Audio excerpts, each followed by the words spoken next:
Cuire un pancake en faisant passer directement du courant électrique dedans, c'est possible? C'est le défi qu'on va se lancer aujourd'hui. Attention, pas question de tricher. Les règles sont pas de plaque, pas de poêle, et l'électricité doit passer directement dans le pancake. Mais avant de pouvoir déguster un bon pancake, il faudrait d'abord comprendre quels seront les principes électriques qui nous permettraient de le faire cuire. Et ça tombe bien, puisque c'est le sujet de la vidéo. Aujourd'hui, on va parler de puissance électrique.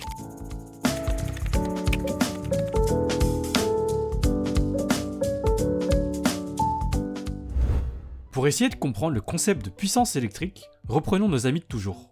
Alice et Bob se disputent car ils ne sont pas d'accord sur la meilleure recette de pancake. Leur désaccord sur la recette se manifeste par une tension entre les deux, et on peut mesurer l'intensité du courant de message d'Alice vers Bob. La question qu'on cherche à répondre ici, c'est, avec ces deux informations, comment est-ce qu'on peut mesurer le niveau de dispute entre Alice et Bob? S'ils ne sont pas du tout d'accord mais qu'ils ne communiquent pas, il n'y a pas de dispute. De même, s'ils s'envoient beaucoup de messages mais qu'ils sont d'accord sur la recette, il n'y a pas de dispute non plus. On comprend bien donc que pour qu'il y ait dispute, il faut à la fois un désaccord et une communication. S'ils ne sont pas d'accord sur toute la recette, mais qu'ils ne s'envoient que quelques messages par jour, la dispute n'est pas encore trop forte. Pareil, s'ils ne sont pas d'accord sur juste le temps de cuisson mais qu'ils débattent à fond depuis 1 heure dessus, c'est qu'un détail de la recette, donc la dispute n'est pas encore trop forte. Par contre, s'ils débattent à fond sur tous les points de la recette, vous imaginez bien que leurs échanges ne sont pas tout gentillés. On comprend bien que finalement, les deux paramètres sont tout aussi importants l'un que l'autre. Revenons maintenant au cas de l'électricité. Le niveau de dispute, on appelle ça la puissance électrique, et elle dépend à la fois de la tension et de l'intensité. Comme on a vu qu'on a besoin des deux paramètres, on définit alors la puissance telle que P est égale à U fois I, avec P la puissance en watts, U la tension en volts, et I l'intensité en ampères. Comme c'est une multiplication, on comprend très vite que si la tension ou l'intensité est nulle, alors la puissance électrique sera égale à 0 watts. C'est assez évident à se représenter. Dans une prise électrique, il existe toujours une tension élevée, mais vous ne consommez de l'électricité uniquement si vous branchez un appareil dans la prise. Revenons maintenant à notre histoire de pancake. Pour respecter les règles qu'on s'est imposées précédemment, on se doute bien qu'il va falloir utiliser de la puissance électrique dans notre pâte pour qu'elle puisse devenir un pancake comestible. Donc, en branchant un générateur à ma pâte, ça va la faire cuire? Intuitivement, on dirait immédiatement non. Et pourquoi? Il faut qu'on parle de générateur. Un générateur, c'est fait pour délivrer de la puissance électrique sous la forme de tension et d'intensité. Mais tous les générateurs ne sont pas construits de la même manière, et ont une puissance maximale qu'ils peuvent délivrer.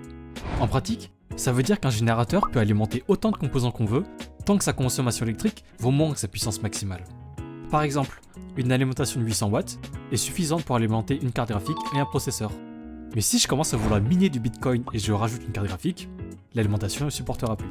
Donc, la question logique qu'on pourrait se poser maintenant c'est: combien de watts faut-il pour faire cuire la pâte à pancake? Et la réponse c'est environ 600 watts, parce que c'est marqué sur la boîte. Super, pas besoin de réfléchir au moins. Donc si je sors une allume de PC et que je la connecte à ma pâte, c'est bon? Eh bien, pas encore. Parce qu'une vieille connaissance va venir nous mettre des bâtons dans les roues. La loi d'Ohm.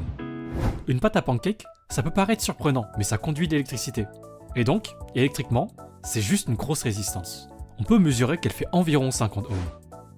La loi d'Ohm s'écrit juste U égale RI, qu'on réarrange. Ensuite, on prend la définition de la puissance, P est égal à U fois I, on remplace I, on réarrange, et enfin, on calcule le pouvoir délivrer cette puissance à une pâte à pancake, il faudrait environ une tension de 173 volts.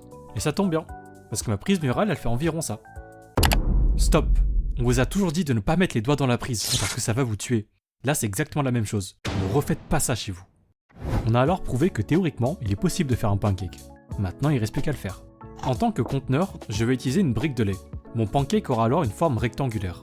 Ensuite, pour assurer une cuisson uniforme, je vais couper des plaques en acier inoxydable. Ce sera mes électrodes.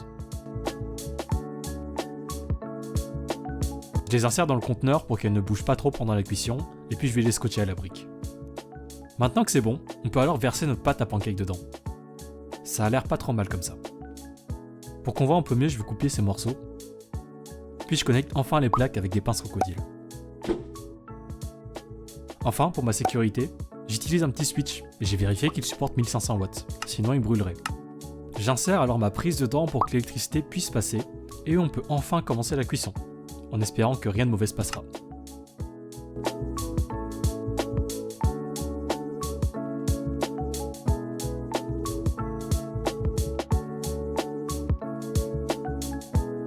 Ça commence à un petit peu trop fumer, donc je vais couper l'électricité.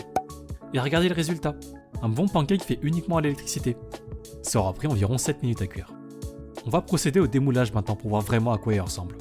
Alors, c'était un peu chaud, du coup j'ai remis les gants. On peut voir que la pâte a bien accroché aux plaques en acier.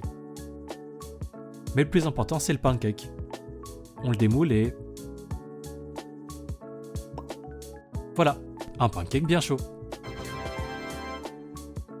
On peut alors dire que les 3 défis sont validés, mais il reste quand même une dernière chose à vérifier.